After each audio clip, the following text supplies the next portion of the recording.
Welcome to the First Unitarian Universalist Church of Houston, a congregation that welcomes you and extends a heartfelt and inclusive invitation to join us in meaningful worship and in service to the world. We greet all of those who join us this morning, those in our sanctuary, and all of our many online viewers. We are pleased that the number of new cases of COVID-19 continues to decrease in our area. We look forward to bringing back congregational singing next week. Today, we'll again enjoy the singing of Dr. Rock and the Sanctuary Choir. Please sit back, center yourself, and enjoy this service this morning.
I call us to worship with these words by the Reverend Lynn Harrison.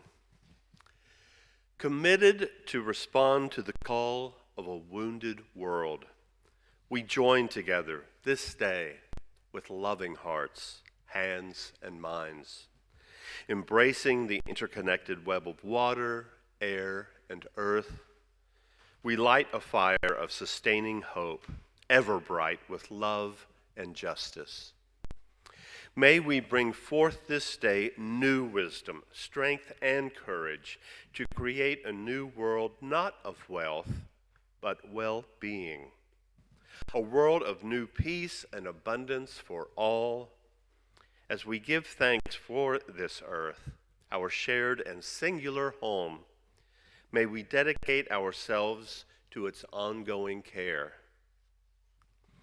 Rising to the calls deep within us and all around us, may we respond today and always with courage and with love.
Thank you. Please join with me in the spirit that some call meditation and others name prayer. Breathe with me the breath of life. Inhale as we share this interwoven, intricate web of affinity. Exhale as we feel one another's presence. Breathe with me as we gather to do the holy work of kinship and support. Open your mind, open your hearts. Today I share with you the words of Reverend Lynn Cox. God of many names and mystery beyond all our naming, Spirit of life, who draws us together in a web of holy relationships. Make your presence known with us and in us and among us. Remind us that we are not alone in history.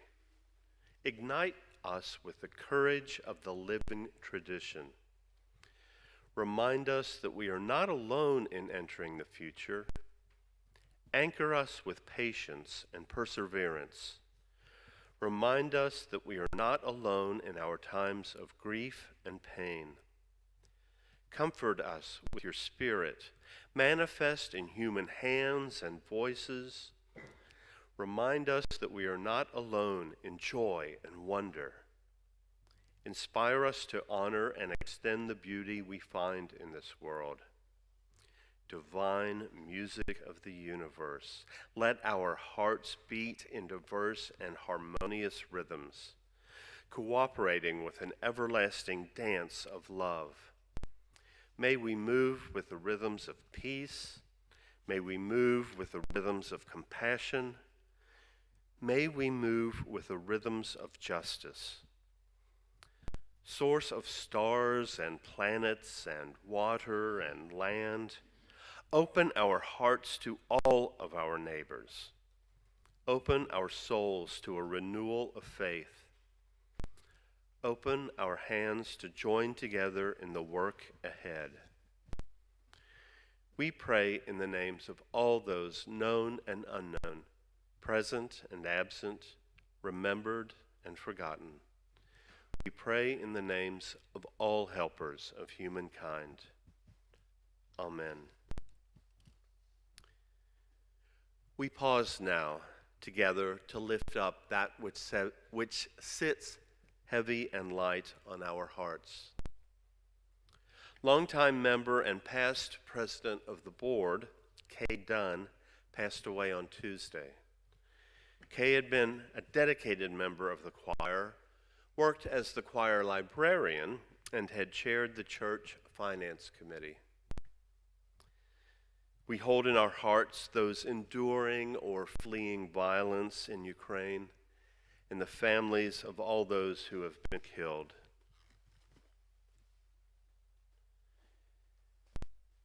Natalie asked us to remember her son, Drew Kondo, and his family. They are all sick at the same time. And today we hold memories of Catherine McFarland, who was born on this date in 1920. That's the mother of Carol Loggins. And someone asked, may all present and future leaders emulate Madeleine Albright. I invite you now to say the name or bring to mind those you wish to be held by the loving embrace of this religious community.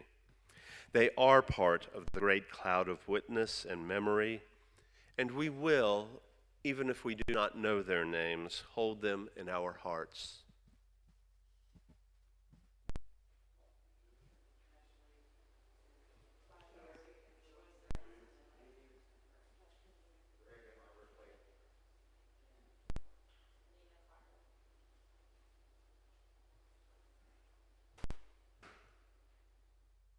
In this great cloud of witness and memory, amid this beloved community, we hear these names and hold them in our hearts.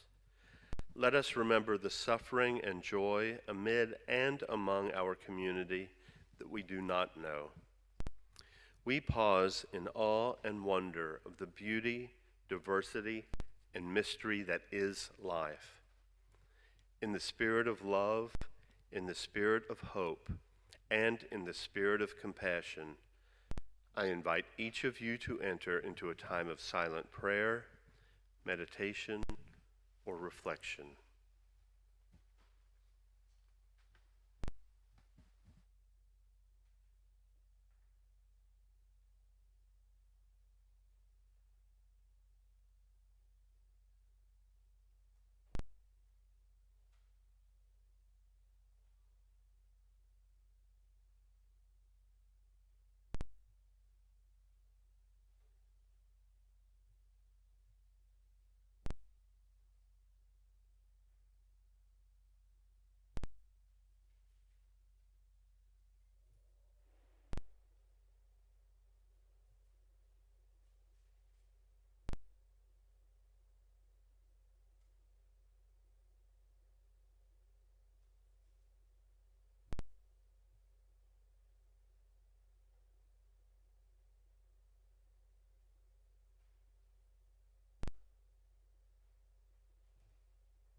Each week, our morning offering is shared with an organization that shares our UU values and through which we may live out our principles in the world. This week, the organization is Planned Parenthood, the nation's largest provider of women's reproductive health care. Planned Parenthood is one of the nation's leading providers of high-quality, affordable health care. With or without insurance, clients can always go to them. They provide both women's and men's health care, sex education, birth control, emergency contraception, pregnancy testing and abortion services, HIV services, STD testing and treatment, vaccines, and LGBTQ services. This is a vital resource in our community. 2 years ago, when I served as your worship associate, Planned Parenthood was also the recipient of the shared offering. While introducing the organization, I spoke of my experience during my career as a physician assistant, working at 5 different Planned Parenthood affiliates in 3 states. About my coworkers, I told of their professionalism, their caring, and dedication to the mission of Planned Parenthood. I said the organization has been under siege by its opponents for decades, and how they never, ever falter in their mission. Now, only 2 years later, with unprecedented attacks on women's access to reproductive health care, with access to safe abortion under threat, they will not falter. In fact, the organization is determined and prepared, and the need has truly never been greater. Please give generously. Those in our sanctuary will find the instructions for text giving in the order of service, and those watching the live stream will see the instructions on your screen. Our regular Sunday morning offering collection invites us to weave a tapestry of love in action. The offering will now be gratefully received.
Please join with me in reading the words found in your order of service to dedicate the offering.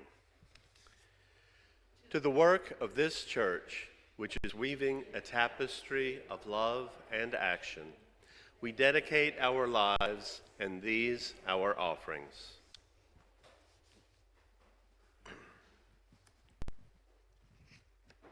The first reading this morning is an excerpt from a blog on the National Constitution Center website just last month. On February 20th, 1905, The Supreme Court, in a 7-2 majority, said in Jacobson versus Massachusetts that the city of Cambridge, Massachusetts, could fine residents who refused to receive smallpox injections. In 1901, a smallpox epidemic swept through the Northeast and Cambridge, and Massachusetts reacted by requiring all adults receive smallpox inoculations, subject to a $5 fine. In 1902, Pastor Henning Jacobson, suggesting that he and his son both were injured by previous vaccines, refused to be vaccinated and to pay the fine. In state court, Jacobson argued the vaccine law violated the Massachusetts and federal constitutions. The state courts, including the Massachusetts Supreme Judicial Court, rejected his claims. Before the Supreme Court, Jacobson argued that compulsion to introduce disease into a healthy system is a violation of liberty. On February 20th, 1905, the Supreme Court rejected Jacobson's arguments. Justice John Marshall Harlan wrote about the police power of states to regulate for the protection of public health. The good and welfare of the Commonwealth, of which the legislature is primarily the judge, is the basis on which the police power rests in Massachusetts, Harlan said. Upon the principle of self-defense, of paramount necessity, a community has the right to protect itself against an epidemic of disease which threatens the safety of its members.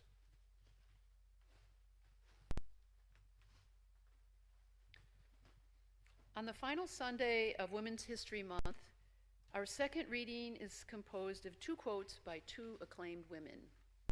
The first is by Marie Curie. You cannot hope to build a better world without improving the individuals.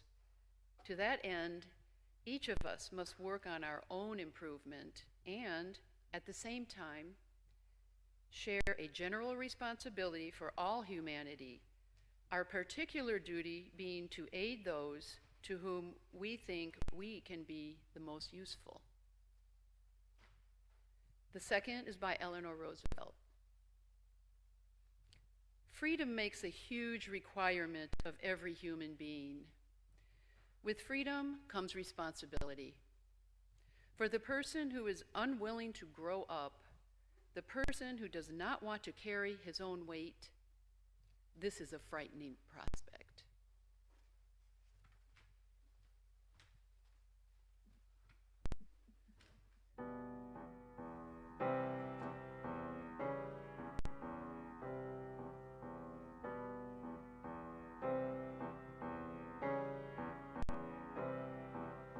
Bird up above, see what he got.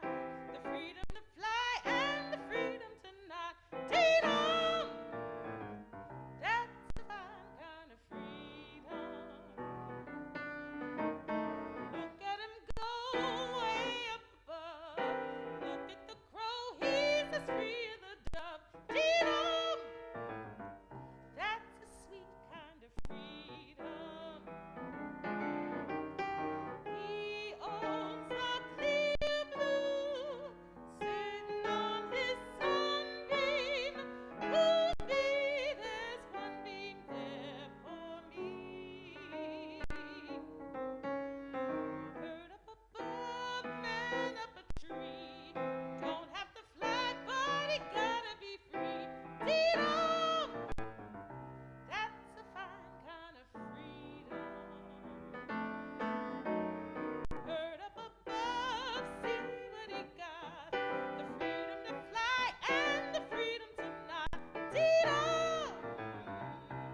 Thank you.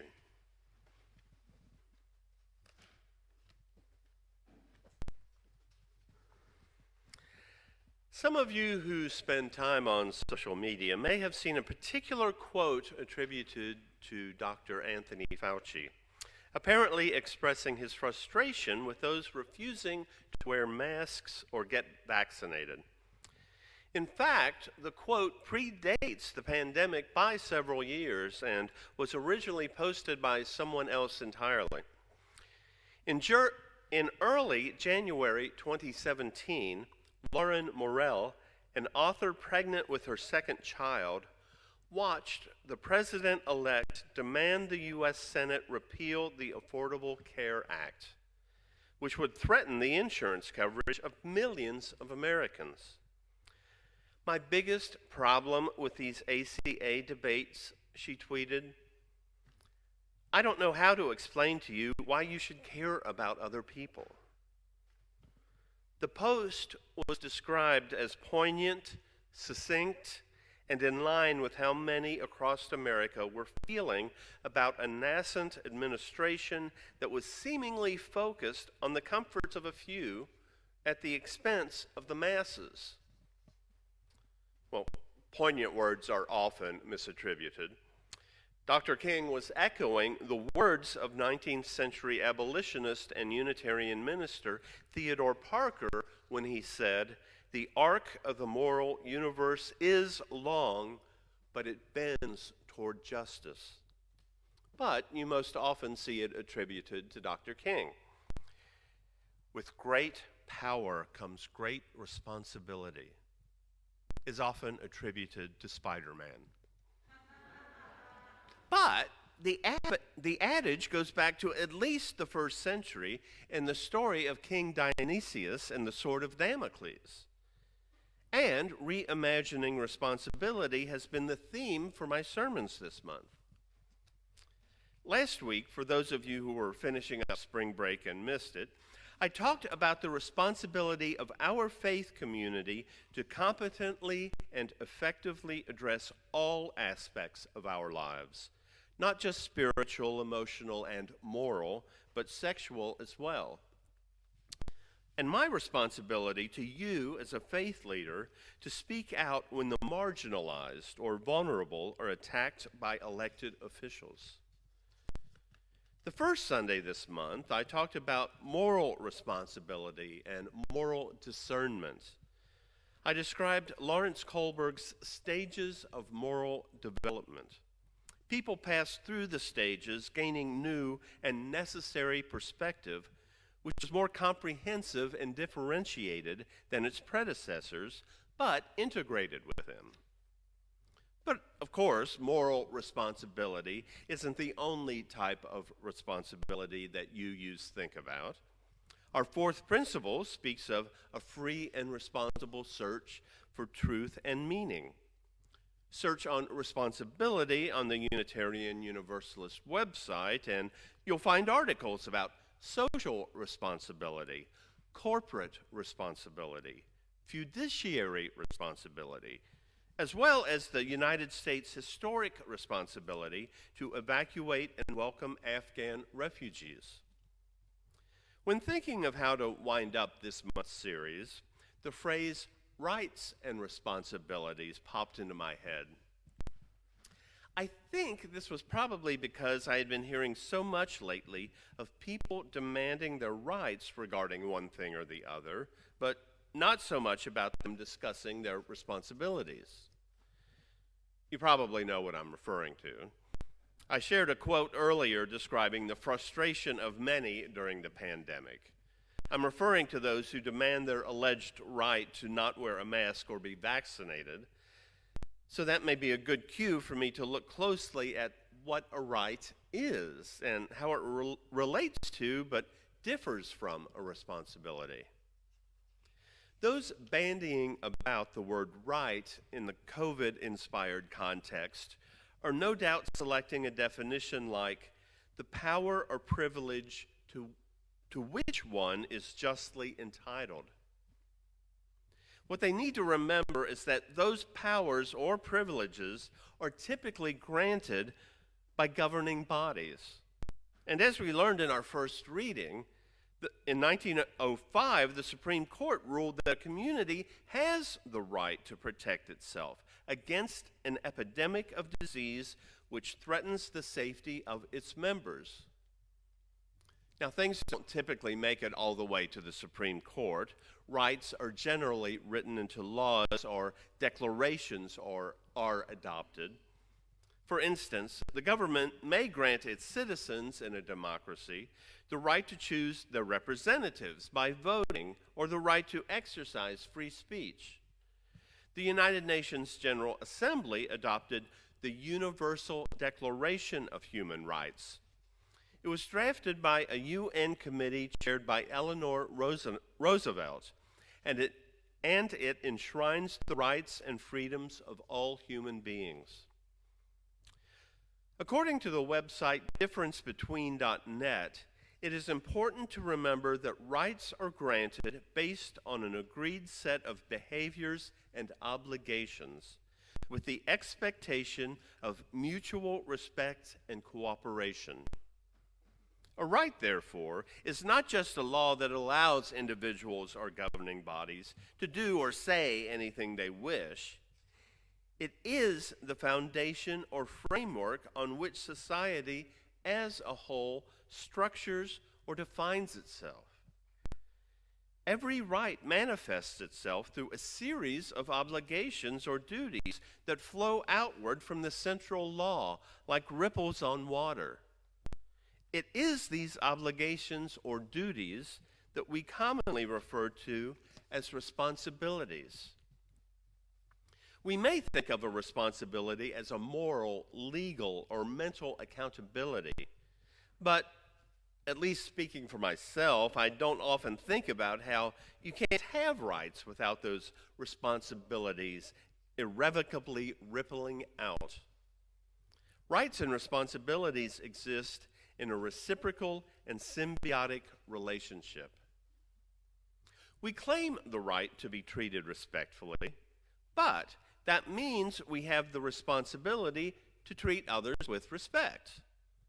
If you go to trial for a criminal offense, you have the right to a jury of your peers, but you also have the responsibility to serve on a jury when called upon. We have the right to have good representation in government, but we have the responsibility to find out the facts about issues, the candidates, and to cast our vote. In our society, there are lots of rights and corresponding responsibilities. And we have behaviors and obligations, usually at least tacitly agreed upon, built upon our mutual respect and cooperation. For instance, we expect when someone borrows something from us, they'll return it. And we plan to return things we borrow in at least as good a shape as when we were lent it. But what if we're returning things to a faceless entity, not a person we know? Not a rake to our neighbor or a library book to the librarian who often helps us. Are we as conscientious about following through?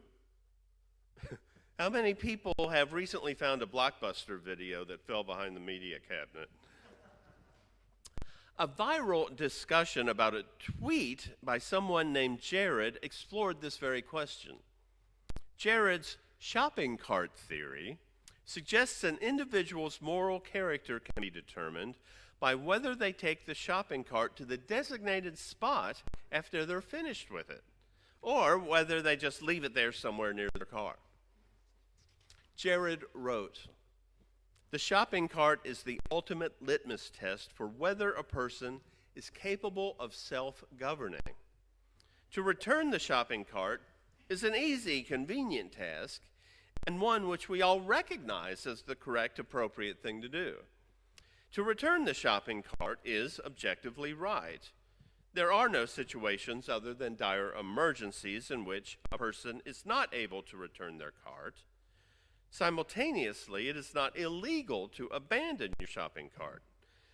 Therefore, the shopping cart presents itself as the apex example of whether a person will do what is right without being forced to.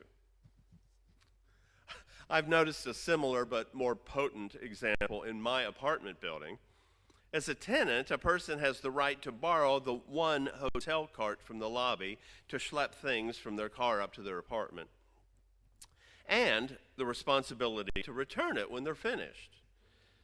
But on more than one occasion, I've seen the cart just sitting in the hall unreturned. Since there is only one hotel cart, I find it especially egregious that people don't return it. The staff doesn't know that they're finished with it or where the cart has ended up. And at least you're not typically depriving someone else of using a shopping cart at the grocery if you don't return it. But Jared continued his viral tweet by describing how one is not punished for not returning the grocery cart.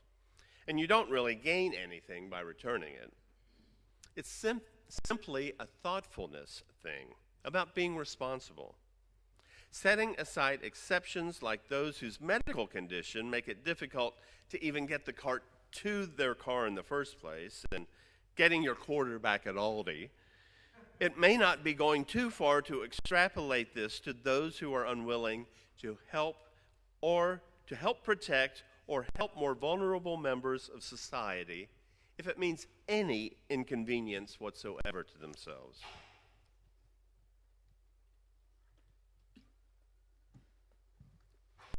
When I continued thinking about folks willing to help others and people actually caring about someone other than themselves, a light bulb went off. I went back and looked at those 6 stages of moral development that I mentioned earlier and preached about in detail a few weeks ago.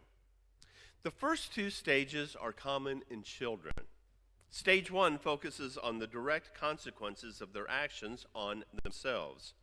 It's obedience and punishment driven, so there's no punishment for not putting your cart away, so it must not be wrong, or at least I don't need to worry about it since I'm not being punished.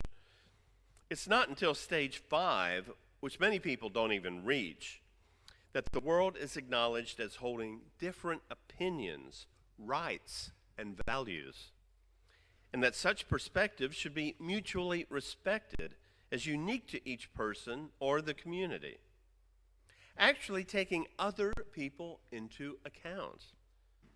Next, stage 6 is justice.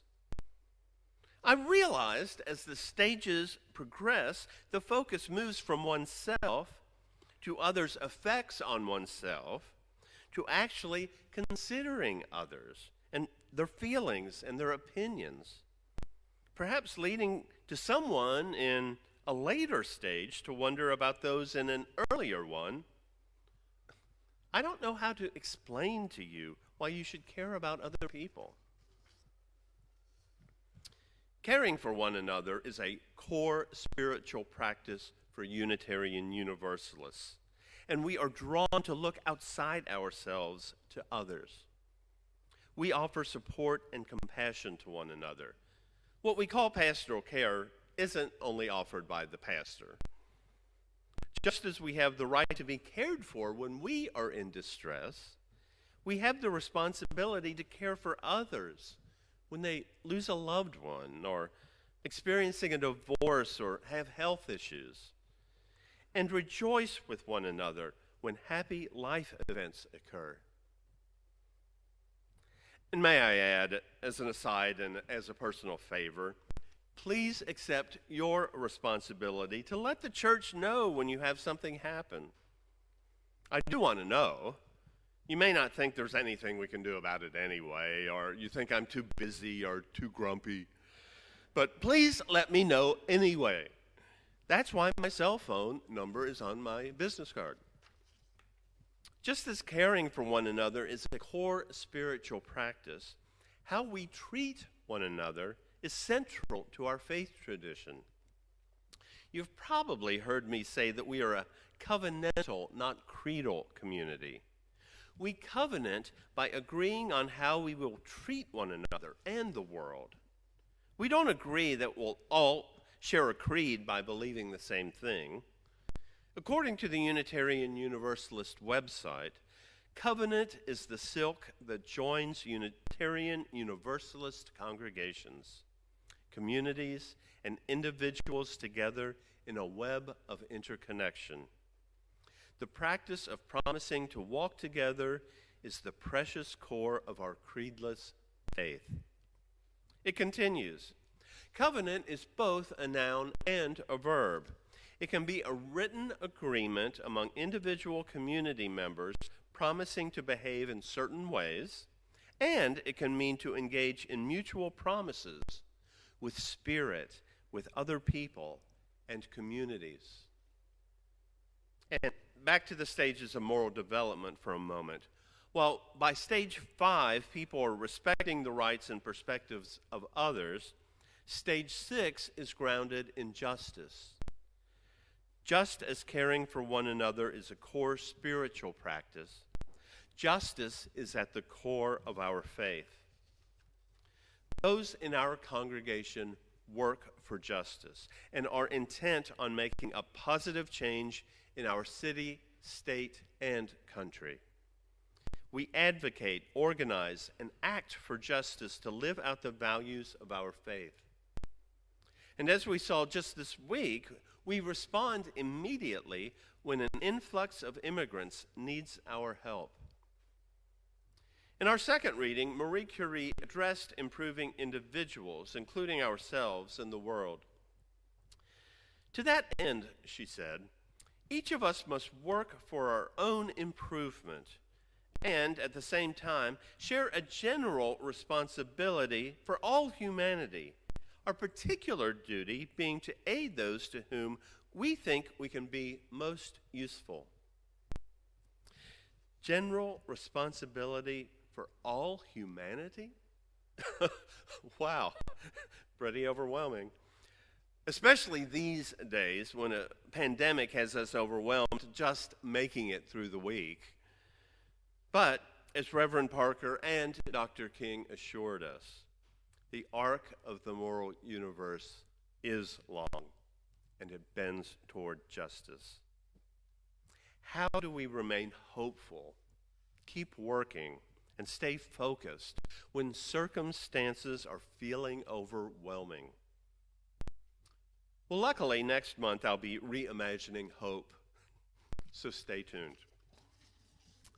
But until then, what can we do? We can remember to acknowledge our responsibilities when we consider our rights, our responsibility to others. Think about how we care for and covenant with one another.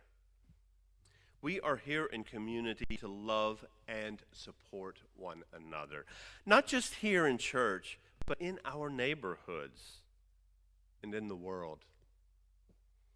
Rest assured, no one will watch our actions and consider our intentions and wonder, I don't know how to explain to you why you should care about other people. Amen.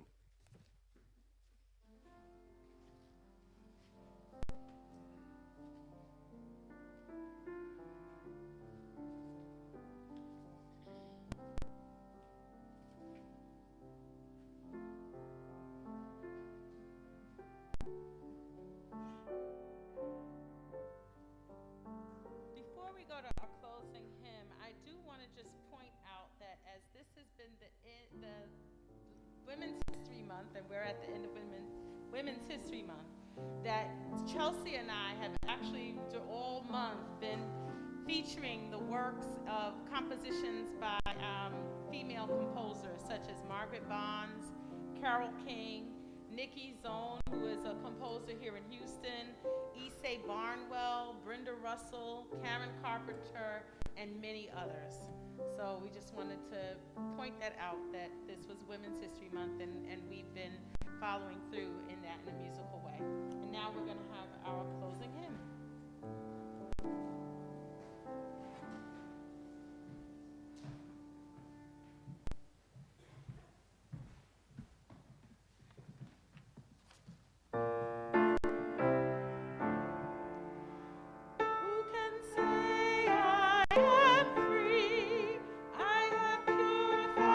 Grace.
please join me in reciting the words for extinguishing the chalice.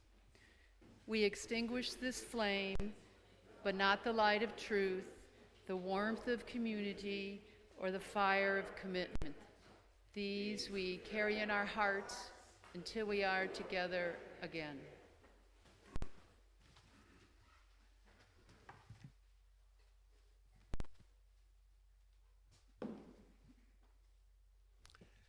Our benediction is the words of Maya Angelou. What is a fear of living? It's being preeminently afraid of dying. It is not doing what you came here to do out of timidity and spinelessness. The antidote is to take full responsibility for yourself, for the time you take up and the space you occupy. If you don't know what you're here to do, then just do some good.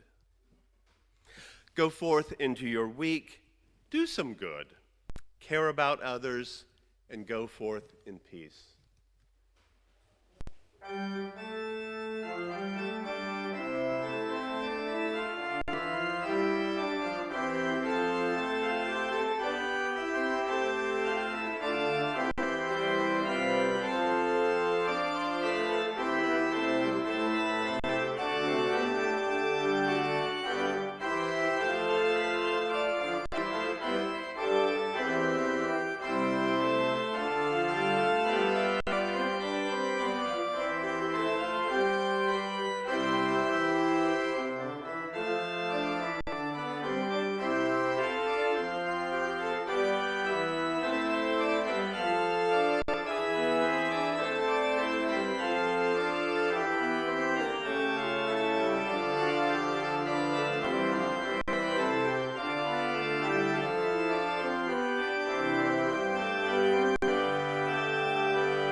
Thank you so much for watching our service today. We're glad you're part of our online community, where we welcome people who are diverse in faith, ethnicity, history, as well as gender identity and sexual orientation. There are many different ways you can get involved in our community. One you can do right now is by clicking like below or subscribing to our channel. If you're interested in joining our congregation, please email us at membership@firstgu.org. Thanks so much for joining us.